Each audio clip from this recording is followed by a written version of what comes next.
Môre julle, welkom by Crosstalk, waar ons die kruis neersit in ons hart elke dag. Woensdae encourage ek jou vir die week, vir jou werk, vir wat in jou lewe aan die gang is. Ek dink wat ons moet raak sien is dat God se besig wees met die wêreld, die evangelie van Jesus, die pad van die kerk en in ons geval ons eie verhouding met die Here is 'n long conversation of 'n lang pad. Die bedoeling was nooit dat die woord daar is om vinnig 'n paar skuwe te maak in ons lewens en alles is reg nie. En ek dink dit is presies daar dat ons die werk van die Heilige Gees nie altyd reg verstaan nie. Kyk, ons bly gefassineer deur die dramatiese. Ons aandag word maklik getrek deur die opwindende, die buitengewone en ons soek 'n maklike, eenvoudige antwoord en 'n vinnige oplossing.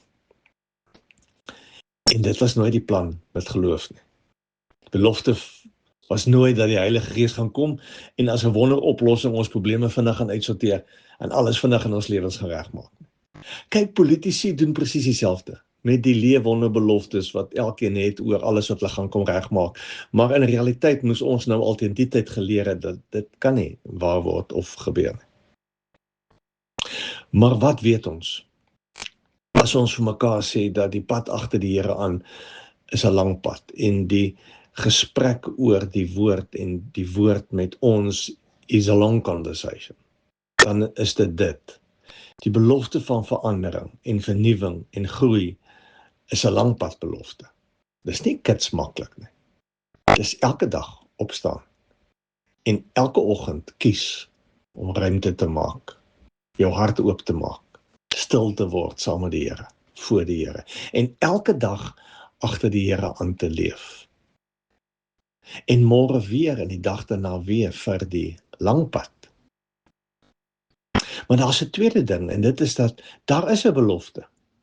En daardie belofte kry ons op die laaste bladsy van die Bybel as Johannes die nuwe hemel en die nuwe aarde en die nuwe Jerusalem sien. Dan sê hy, kyk, die woonplek van God is nou by die mense. Hy sal by hulle bly.